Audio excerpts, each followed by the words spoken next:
And we are back to start this playthrough. This is Wild 1. We are going to play Castle Ravenloft, the D&D Adventure System board game.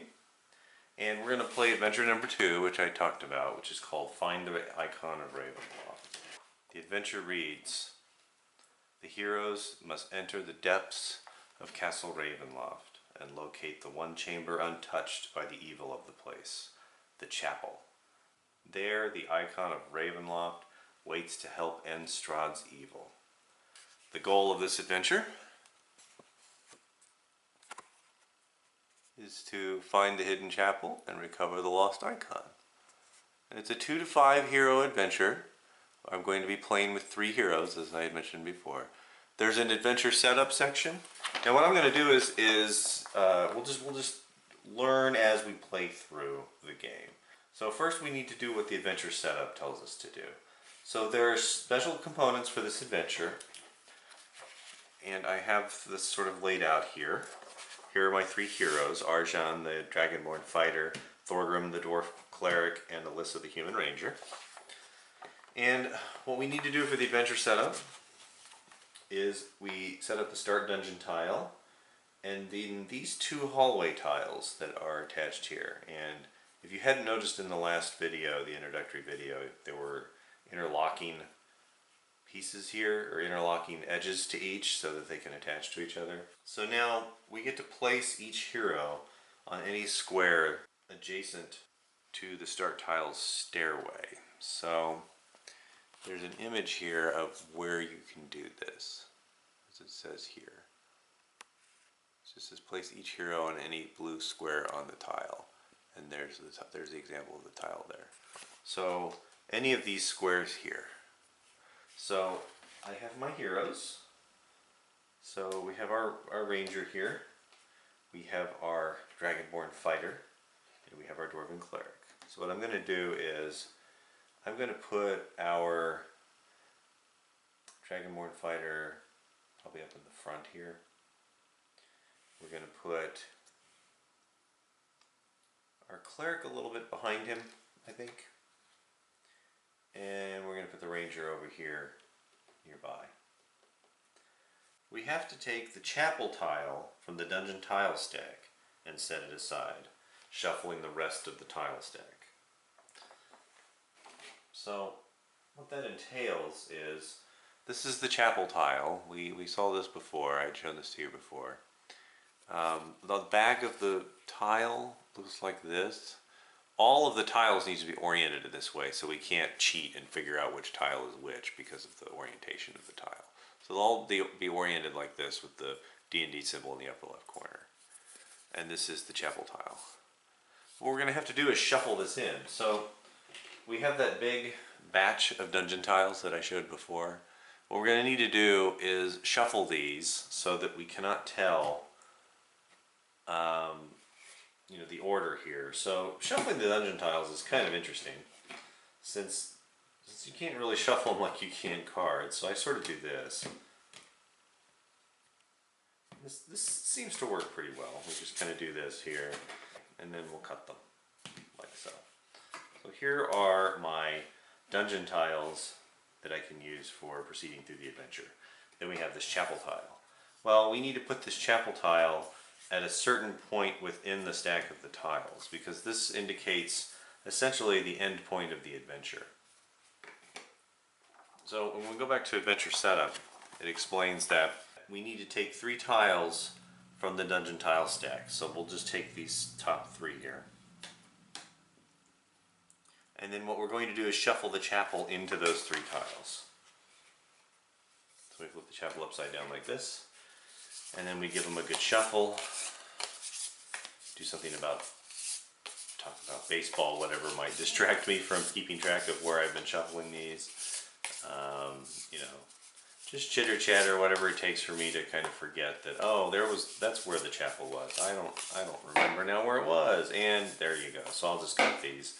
So now we know the chapel's somewhere in here, we just don't know where. But what we're going to do is now, without looking at any of these tiles, of course, we're going to put the shuffle chapel and the 3 tiles into the dungeon stack after the 8th tile. What this means is that the chapel tile is going to appear somewhere between tile 9 and tile 12 inclusive. And drawing tiles off this stack involves exploration, so we'll get to that. So I need to count down 8 tiles. So there's 3, 4, 5, 6, 7, 8. Let's make sure I counted this right. So there's 4 and there's 4. And then what we do is we put them on top of here and put them on top of here. So now we have our draw stack of dungeon tiles. I'm going to set these aside. Now that we've completed that, we're going to take the Icon of Ravenloft token and the Icon of Ravenloft Adventure Treasure card. I showed you this before. This was the treasure card for the Icon of Ravenloft. It's an adventure treasure. And there's also this little token called the Icon of Ravenloft, which will come into play when we reach the chapel. So we're going to take these and set them aside for now, because they're not necessary right now, but they will be necessary later. There are special rules for the adventure. Now, the first section here is, what do we do when we reach the chapel tile? So we're not going to have to do anything else for this adventure. We can set this book aside until we reach the chapel tile. So I'm going to go ahead and shut the book, and we're going to set it aside, and we're going to start playing this adventure without the book. We don't need the book for now. When we get to the chapel tile, we'll have to go back to the book and start referring to it. So our goal is to seek out the chapel and retrieve the Icon of Ravenloft.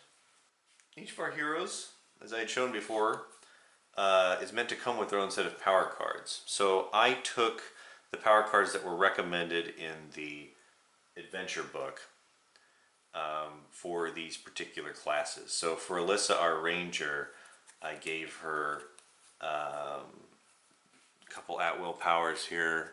One is called Careful Attack. This is probably the best power any of these characters can have. It's a guaranteed hit. You don't even have to roll. Now, speaking of rolling, D&D was famous, at least with D&D 3, for introducing the D20 system, and the D20 system survived in some form in D&D 4. So here's a D20 that I will be using to roll whenever necessary. And we'll be rolling this a lot. So we'll be rolling this for attacking, for defense, for disabling traps, things of that nature. But like I said, for this Careful Attack ability, you don't have to roll anything.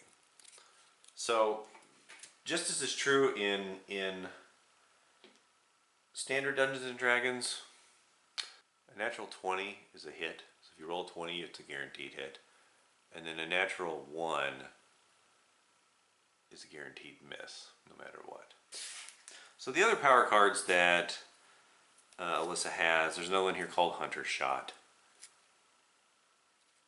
And there's another one here, here's a daily power called Bounding Attack. Again, we'll get into these when we start actually looking at them to use them. Unbalancing Parry is her utility power. So Alyssa receives 1 utility power, 2 at-will powers, and 1 daily. So I'm just going to set these down aside. They're probably not going to show up in the video overhead, but just know that they're there. I do have them there.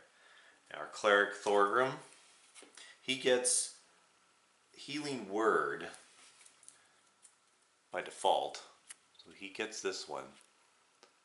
It's a utility power, and he uses it during his hero phase so that one hero can regain hit points equal to his or her healing surge value. And then you flip this after you use the power. And when we get into surges, we'll talk about surges. So he gets that one by default. He gets 1 utility power, 2 at-wills, and a daily. So similar to Alyssa. So he's got a couple at-wills here. Lance of Faith. And Healing Strike. And then he gets a daily power called Beacon of Hope. and utility power called Shield of Faith. And I'll set his aside as well here. And then our Dragonborn, Arjan, he gets Dragon Breath. I showed this card before. It's a powerful card, and it's a daily power, which means we're only going to be able to use it once for this adventure.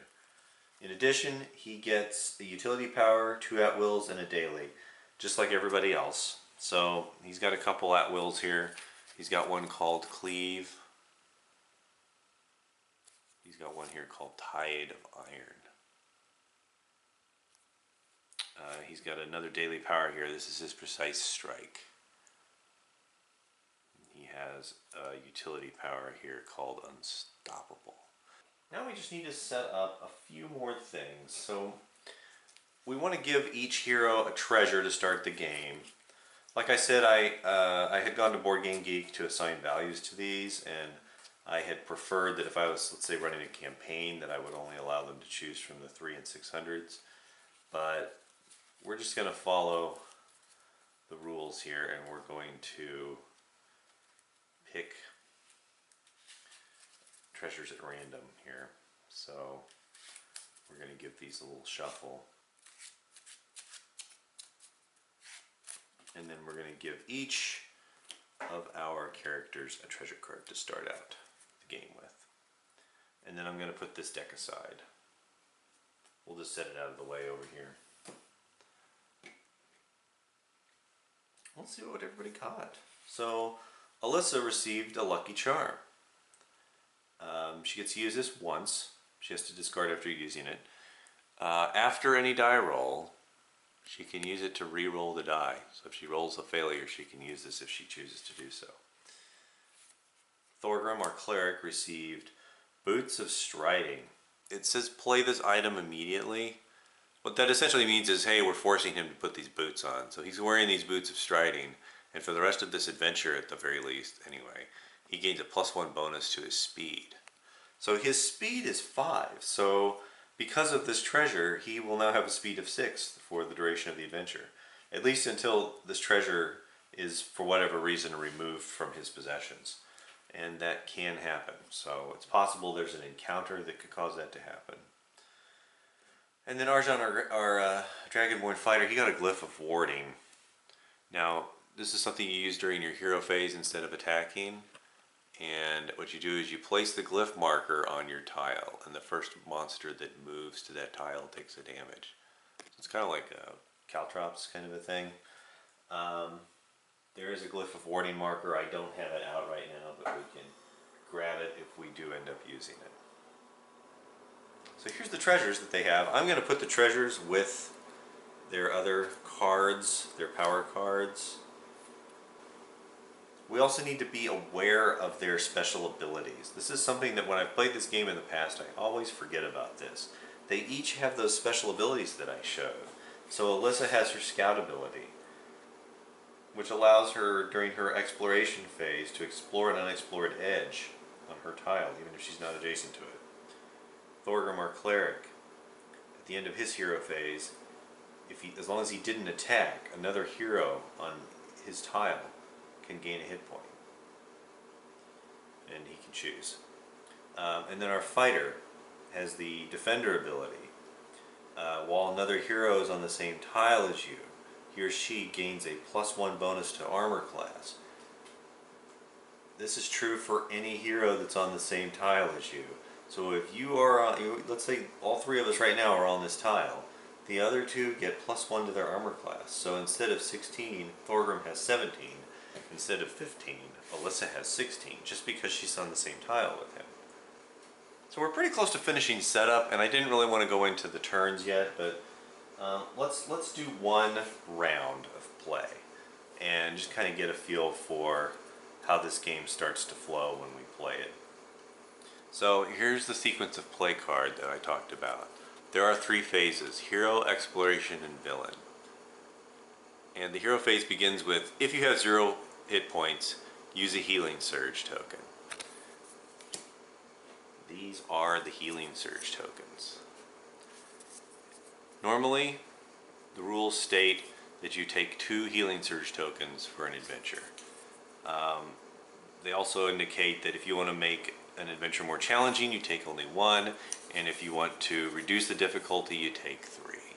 And even taking 3 really doesn't reduce the difficulty that much.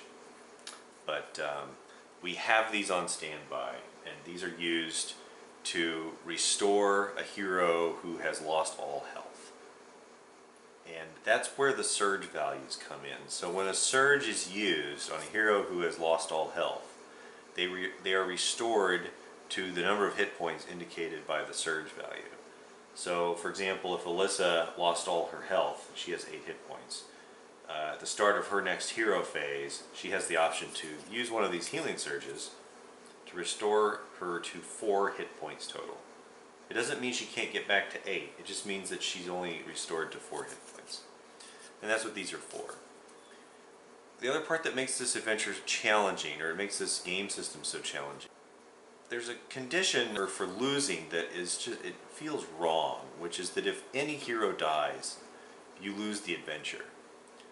And as far as I'm concerned, whenever you're playing a D&D adventure, and you're playing an RPG with a DM, with a Dungeon Master, the Dungeon Master isn't going to halt the adventure because one of the heroes falls. So it seems kind of silly to me that that's true, and that's something that I have adjusted in my own custom campaign rules, is that if a hero falls, the adventure doesn't end. You get to continue. But we're going to play by the rules here as closely as we can. So if a hero dies and cannot be restored with a surge or healed in any way, then that's it. The game is over. Which is why I believe that I'll probably lose this adventure. But we'll see what happens. I'm not very optimistic though. So I'm going to set the healing surges aside. Just remember that we have those 3 healing surges. So that's the first step of the hero phase. The second step is to perform one of 3 possible actions. You can either move and then make an attack. You can either attack and then move, and then finally you can make 2 moves. You cannot make 2 attacks. And that's the hero phase. So turn order goes clockwise. So I'm going to start, and we're going to move right to left here. So Arjan's going to be the first to move, then Thorgrim, and then Alyssa. So let's do Arjan's hero phase. He gets to perform either a move and then an attack and then a move, or make 2 moves. Well, there's nothing for him to attack, so he's really down to just the making 2 moves option. The other part that's restrictive is that if you reach the edge of a tile, you have to stop. And that will make sense when we get to the next phase, which is the exploration phase. Because he has 5 speed right now, he can move forward 4 spaces here. As you can see, I just did that with him, but he can't move another 5 because there's nothing there. He has to stop. Movement, let's go ahead and talk about movement. You can move through players. You obviously can't end your movement on a player. You can move in all 8 directions, as long as you're not blocked, as long as there's not a wall in your way. So you can't move into a wall or through a wall. You cannot move through any monsters. So if there are any monsters that are in your path, you do have to move around them. But you can move diagonally, so if there's a monster here and you're standing here, you can move diagonally around the monster. But I think what we're going to do is Arjan's going to be bold here, and he's going to go to, I say, let's take him over to the left here. So he's going to go 1, 2, 3, and we're going to set him right here. So that's the end of his hero phase. Now, normally, he gets 2 moves, but he's basically sacrificing his other move. So the next phase is exploration. And it says that if your hero occupies a square adjacent to an unexplored edge, then you go to step 2. And in this case, that's true. Arjan occupies an unexplored edge. We're going to draw a dungeon tile from the top of the stack and place it with its triangle adjacent to the unexplored edge. So you might notice there were these triangles on these tiles here. So I'm going to draw a tile from the top of the stack. We'll flip it face up, and there you see it has a triangle. So what you do is you place it so that the triangle faces the previously unexplored edge. It is no longer unexplored. The third step in the exploration phase is to draw a monster card and place that monster on the new tile. I didn't talk about the monsters, but here are all the monsters. There are quite a few of them here. They range in difficulty from really, really easy, like this Kobold Skirmisher. He's only 1 hit point, and he's not particularly good. His armor class is really low, all the way up to these wraiths that are a real pain. But you know, so you get a reward.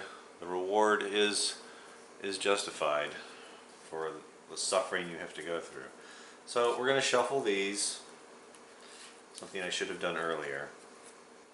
I'm giving these a serious shuffle because they were all grouped together from weakest to strongest. There are, I believe, if I'm remembering correctly, there's 3 of each monster in here. Alright, we're cutting, and let's find out. I'm going to put the monster deck over here for right now. Let's find out who we're going to get. We got a skeleton. He has 16 armor class and 1 hit point. He has, this is the AI, this is the Dungeon Master right here, basically. The game is telling us what to do, how to play the monster. He has a couple different types of attacks. He's worth 2 experience. When you draw the monster as the hero, you are the owner of the monster. So Arjan is the owner of this skeleton. I'm going to put the skeleton down here for right now. We're going to put it in his pile that you can't see. So here's our lovely skeleton here. Now we place him. There's this sort of this pile of what looks like skulls, bones. That's where the monster is placed. The monster is spawned in this location. That is the end of the exploration phase. Next we move to what's called the villain phase. This is the 3rd and final phase. So if you didn't place a tile during your exploration phase, or if you placed a tile with a black triangle, and in our case the triangle was white, we draw an encounter card. So we don't have to draw an encounter card, so we get to skip this one. If a villain is in play, activate it. We do not have a villain in play. We will know when we have a villain in play. I'll let you know. Next, or finally, we activate each monster and trap that you control in turn in the order that you drew them. So Arjan drew the skeleton. It's the first and only monster he controls, and he's going to have to be responsible for controlling that monster. So now we have to do what the AI for the monster says. So we just move down through here logically. If the skeleton is adjacent to a hero, it's not, so let's move to the next one. If the skeleton is within 1 tile of a hero, well, the skeleton is within 1 tile of a hero, including this tile. So within 1 tile means any tile, you can count 1 tile away. And it's always horizontal or vertical. You don't count tiles diagonally. You count squares, you can count squares diagonally, but you do not count tiles diagonally, only horizontally and vertically. So he is within 1 tile of a hero. So what it needs to do is move adjacent to the closest hero and attack with a charging slice. And the slice is down here. +9 attack with a damage of 2 if he hits. So we get to move the skeleton adjacent to the hero. We can choose where, as the players of the game, we can choose where we want to put the skeleton, because adjacent can mean any one of these 8 spots around the hero. So there can be advantages or disadvantages to keeping the skeleton, even though he's adjacent to the hero, on a separate tile, or putting him on the same tile as the hero. So what I think I'm going to do is I'm going to put him right here.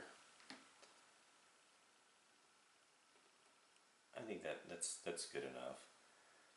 Now he needs to attack with his slice. So as I said, his slice is a +9 attack. So here's how attack works. If you're familiar with D&D, then this is pretty straightforward. Here is my dice tray that I'm going to be using. And here's my d20. I'm going to roll this d20. Whatever I roll, I'm going to add that attack bonus to it, which is, in this case, 9. If that roll plus the number 9 is equal to or greater than the armor class of the hero, of the defender, then he is hit. So Arjan has 17 armor class. The skeleton has plus 9 bonus. So if you do the math, all I have to do is roll an 8 or higher on this die, and my poor fighter is hit. So let's do this. Alright, as you can see, I rolled a 3. 3 plus 9 is 12, that is below 17, which means that Arjan is not hit. That is the last step of the villain phase, and that is the end of Arjan's turn. So then we move to Thorgrim, our cleric. I think he's going to move, he's just going to kind of conservatively move to here. He's going to be on the same tile as the fighter, because he has this aid ability where if he doesn't attack during his phase, another hero on his tile can regain a hit point. So this gives him an opportunity to help Arjan as far as his health is concerned. But he's also adjacent to an unexplored edge, so we're going to have an opportunity to explore again. So, like I said before in the hero phase, you move and then attack and then move, or make 2 moves. So Thorgrim could choose to attempt to attack the skeleton. He has some abilities here. So, and really I kind of want to focus on his at-will powers. So he has the Lance of Faith, which means he can attack a monster within 1 tile of him, which means he could have actually stayed in this tile and attacked that monster. If the monster is undead, you deal plus 1 damage with this attack. And the attack bonus here with this Lance of Faith is a plus 6. If he were to attack the skeleton has an armor class of 16 and only 1 hit point. So it doesn't really matter in this case. But if you were to use this Lance of Faith, then you take his bonus of 6 away from the 16 of the skeleton.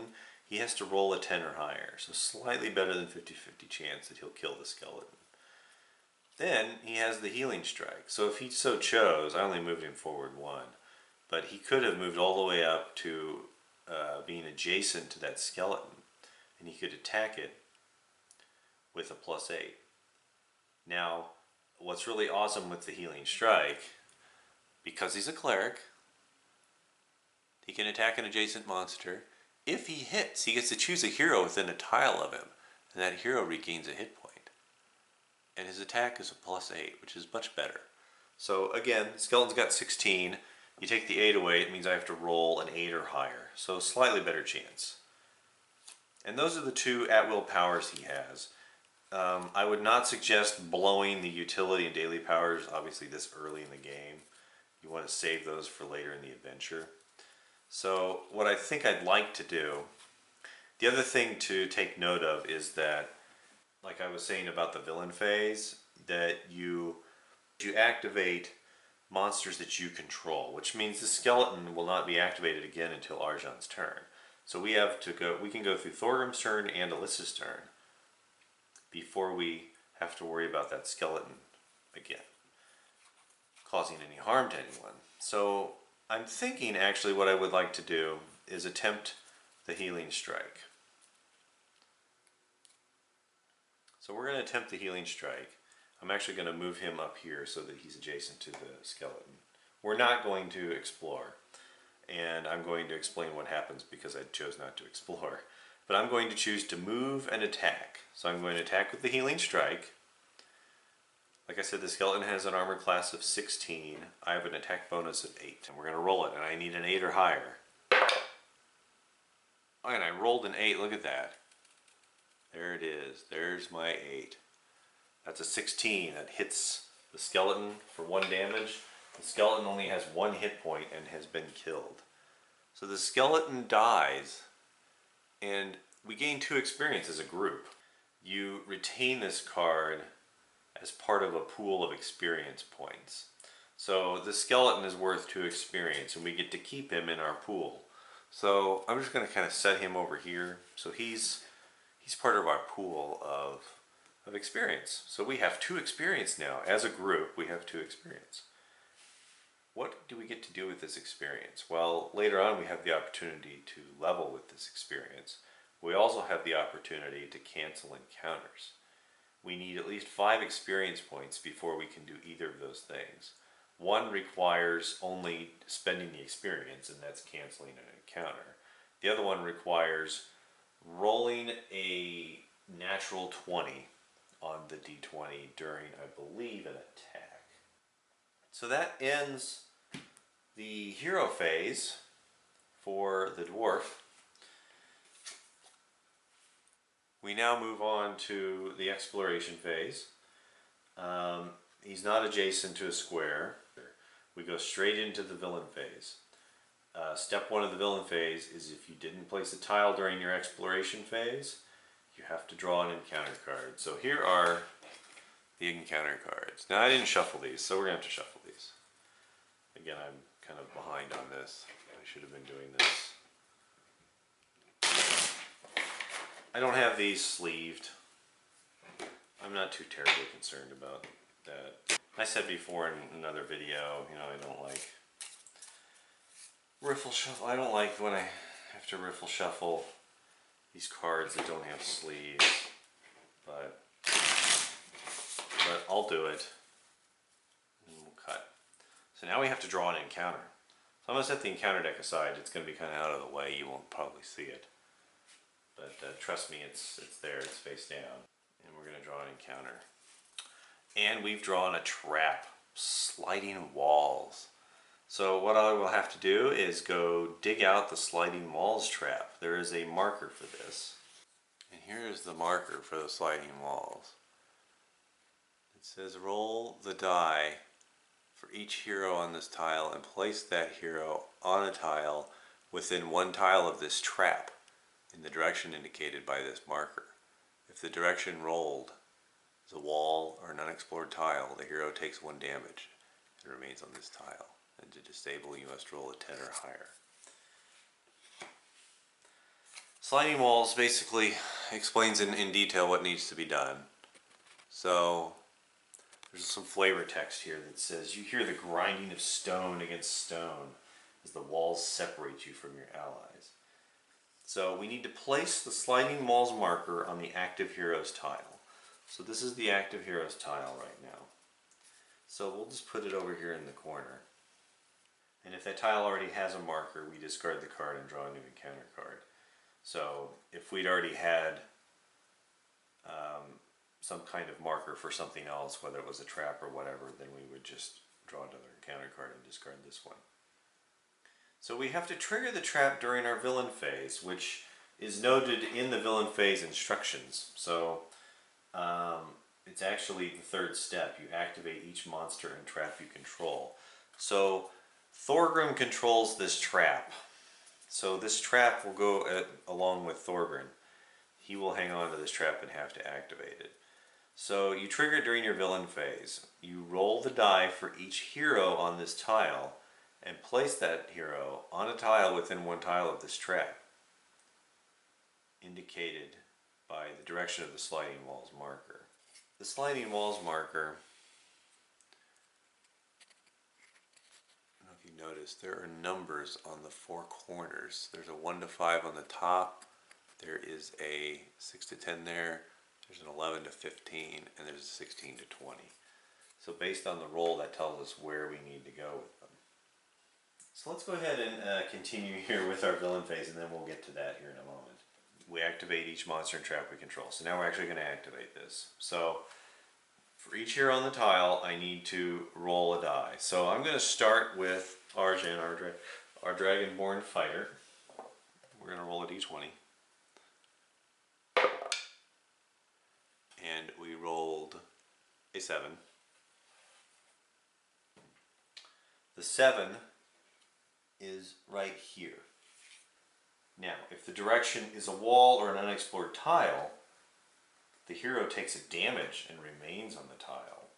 So because that area is unexplored, poor Arjan actually takes damage. So we're going to give Arjan one of these little damage tokens. It says 1 HP on the other side, but there's a little red flame there that indicates he took damage. So we're going to put this on Arjan's tile to indicate that he took damage. So he's taken 1 hit point of damage. Now we need to roll for Thorgrim.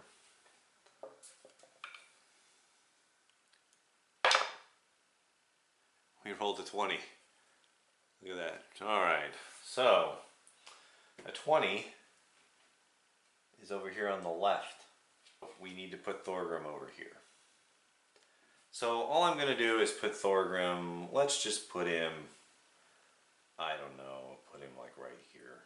This seems like a good enough spot for him. Just put him adjacent to our fighter. And then we have to retain this trap. So this trap becomes part of Thorgrim's collection. He will have to activate the trap during his villain phase. Unless we get rid of this, as opposed to an attacking a monster, you can also attack a trap by attempting to disable it. Anybody can attempt to disable the trap by just simply rolling a 10 or higher. We can get rid of it. Or if somebody has anything special that allows them to disable a trap more easily, then they might use that ability. But since we don't have our rogue, we're kind of stuck there.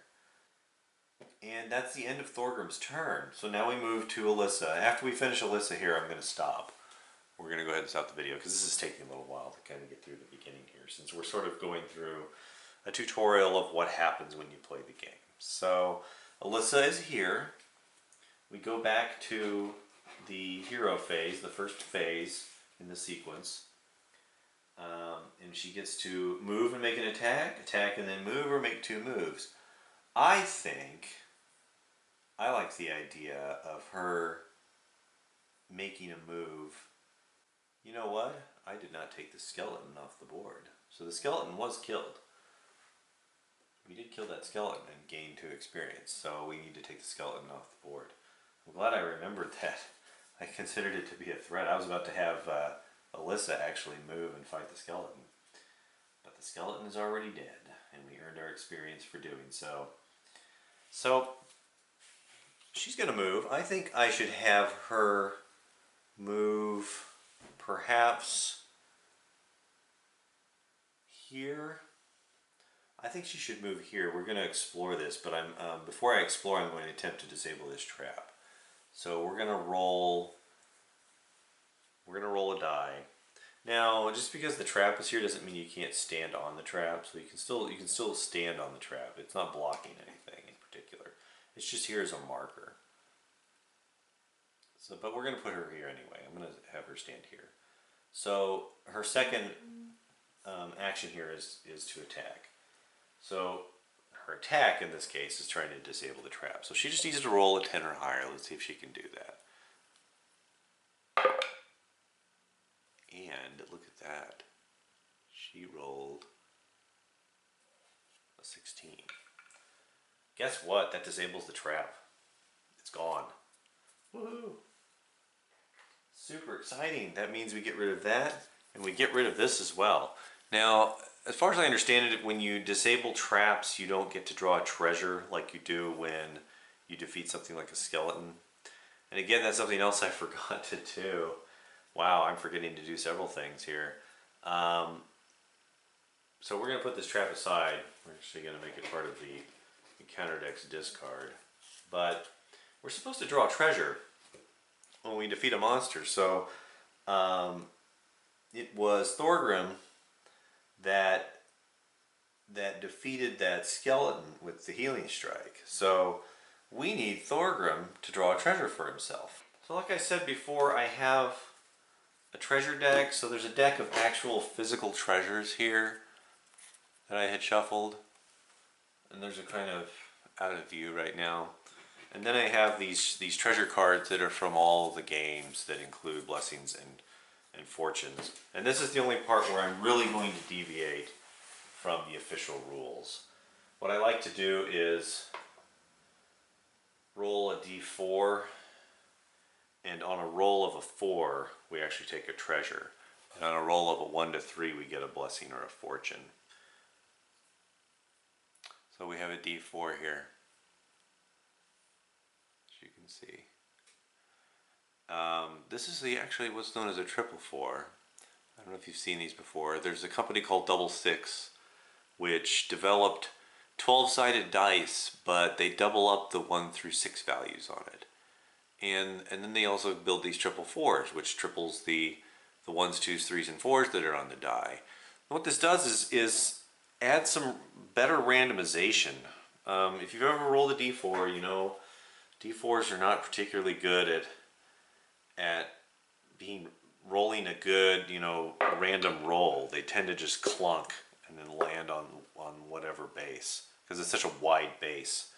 And D6s are similar. They're 90-degree angles. So you roll them and there might be some bounce, but they'll come to a stop pretty easily.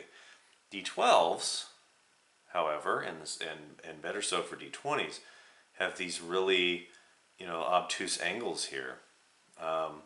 It allows for some additional roll and I think a better pseudo randomization than you would normally get. So we're going to roll using this triple D4. Like I said, on a 4 we'll grab a treasure, but on a 1 through 3 we'll grab a blessing or a fortune. And we rolled a 1, so we're going to grab from our blessings and fortunes deck here. I'm going to shuffle this because I haven't shuffled it yet either. Should have done this earlier as well. I didn't fully prepare like I should have. Alright. And then we're going to draw the first card. It's a fortune called Action Surge. Play this fortune immediately. You can move your speed or make an attack. So, it's something that Thorgrim could have done on his turn. He could have moved his speed or made an attack. He had just killed the skeleton, and he didn't really have anywhere that he was interested in moving. So, in a way, this didn't really change anything. I'm going to go ahead and discard this. So anyway, we're back to Alyssa. She has disabled the trap. We are now moving into the exploration phase. Because she's at the edge of a tile, we're going to pull a tile off the tile stack. And it is a standard path with a white arrow. Because we're placing a new tile, we need to place a new monster and place it here. So we're going to draw a monster from our monster deck, and it's a blazing skeleton. It has really low armor class. It's actually 3 lower than the standard skeletons, but it has 2 hit points. And it has a pretty nasty attack that even when it misses, it causes damage. So this becomes part of Alyssa's collection of baddies that she controls. Here's what they look like. They're kind of translucent. It's a little hard to see him here. I can't quite get him to focus. There he is. He's sort of holding a fireball in his hand and he's on fire. If I had painted this, then yes, it would be clearer that it's actually a blazing skeleton.